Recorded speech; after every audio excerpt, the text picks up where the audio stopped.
Hi everybody, it's Dandruff with your news cartridge for Monday, September 17th, 2018. Welcome back from the weekend, everyone. Elite Dangerous can go fuck itself, and now I'm looking for something new to play. Who am I kidding? I'll be back to it by the end of the week. I'll explain what happened in a bonus show later today. Timestamps and reference links for all stories can be found in the description below. We have an update to a story I did 2 weeks ago about a typhoon hitting Japan and knocking the N off of Nintendo's headquarters in Kyoto. They have replaced the N and all is back to normal, and obviously this is the only Nintendo news that has been on my mind lately.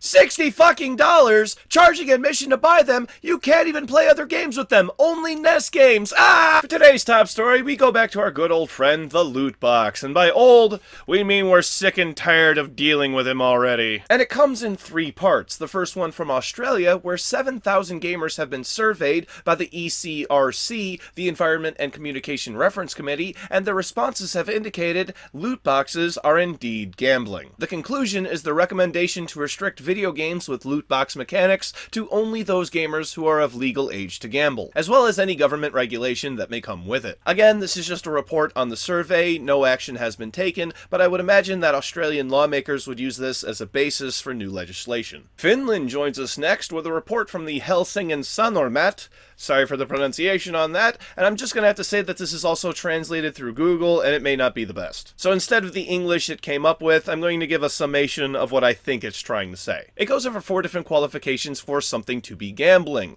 The box can be bought with out-of-game currency. The player doesn't know what's inside the box. This one's important on how it's worded. What's inside the box can be exchanged for real-world currency, either by the publisher or a third-party venue. And the people who make the game do not have a gambling license, and video games are not eligible for them in the first place. All of these things seem reasonable to me, especially the one about cashing out on third-party sites like OP Skins, which thankfully is not operating the way it used to be. And I think the best part of this article is where they criticize EA for not following 2K, Blizzard, and Valve with Belgium gambling laws. Then we have the real meat of today's main topic. 15 European countries, along with my home state, Washington State, all have united to talk about how to regulate loot boxes in video games. And I just want to specify too, I know Finland is a European country. This is an addition to our 2 previous stories, making a total of 18 countries involved. This is an impressive list, and if publishers aren't afraid,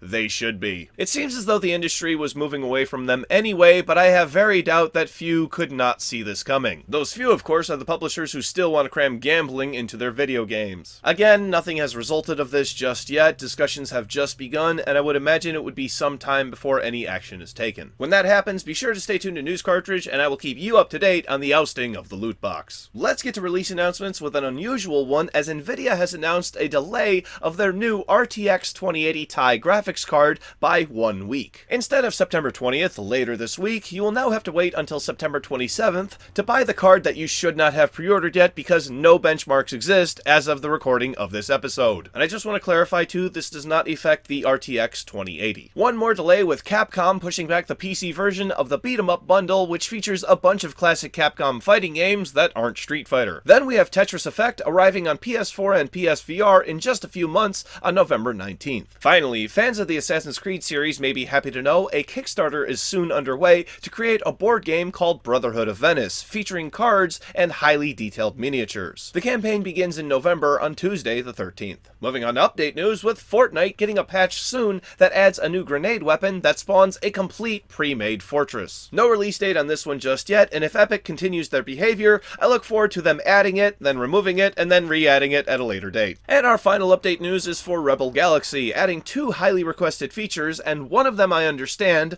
the ability to steer your vehicle independent of the way you're moving, as a spaceship would. And the other one, I have no idea what it does because I don't play Rebel Galaxy, but if you do, let me know in the comments below. Moving on from there, there is a ton of stuff to cover today, and I might cover these a little bit quicker than I usually would, so if you want to learn more about any of these, please check out the reference links below. It seems some Linux users playing Overwatch ran into an issue where they received auto bans, and then a few days later, had the bans lifted without question. This happened because Blizzard does not officially support Overwatch on Linux, and the methods those gamers used were picked up by the anti-cheat. But Blizzard has also said that using something other than Windows is not a ban punishable offense in its own right. But they do say because it isn't supported, stability is not guaranteed. So if you still have a ban for this very reason, please contact Blizzard support if you haven't already. South Korea is proposing some video game legislation, and obviously this isn't loot box related, otherwise it would have been part of the show earlier. It's being suggested for criminal charges to be sought for gamers who sexually harass other gamers, and you might be thinking,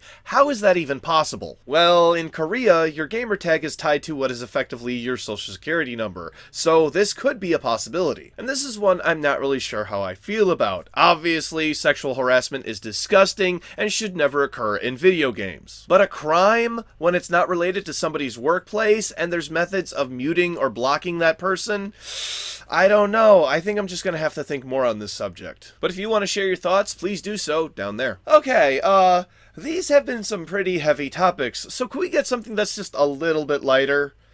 Alright, here we go. Fortnite has been blamed for more than 200 divorces.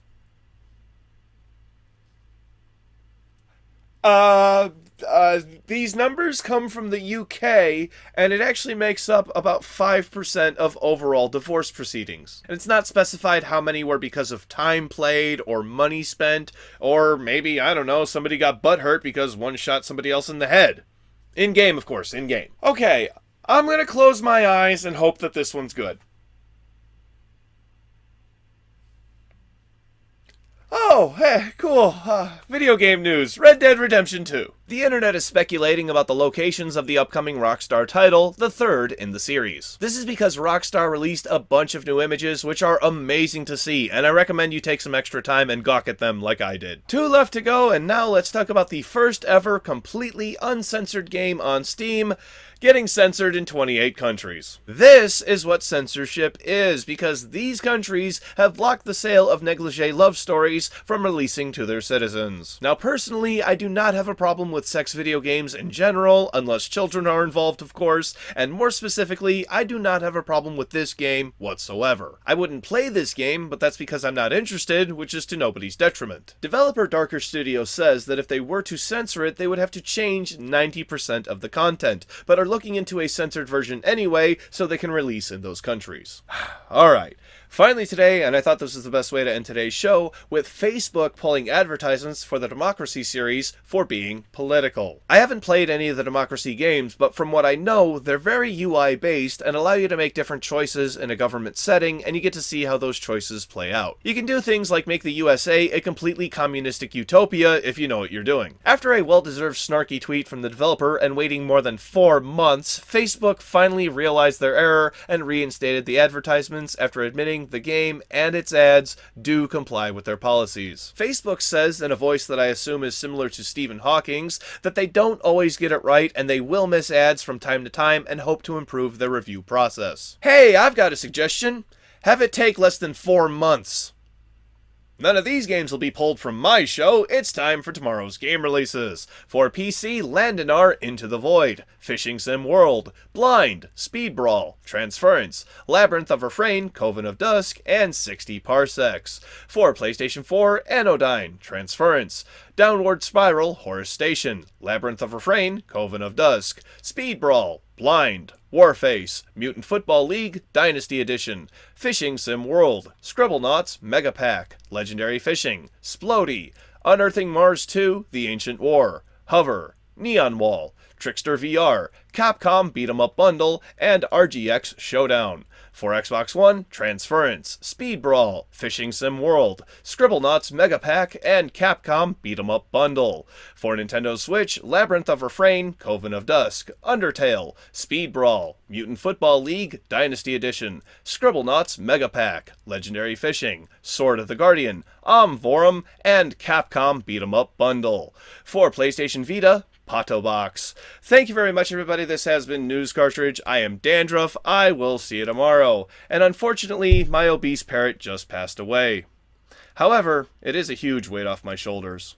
Polly want a low-fat, saltless cracker? Click up here to watch the bonus episode for today's show, which is me bitching about Elite Dangerous. Click over here to watch Friday's episode, which is about the Nintendo Switch online features, which aren't really worth it, and start tomorrow. Both of those links are in the description down below, and click over here to subscribe to my wonderful, wonderful channel. Thank you. See you tomorrow. Bye-bye.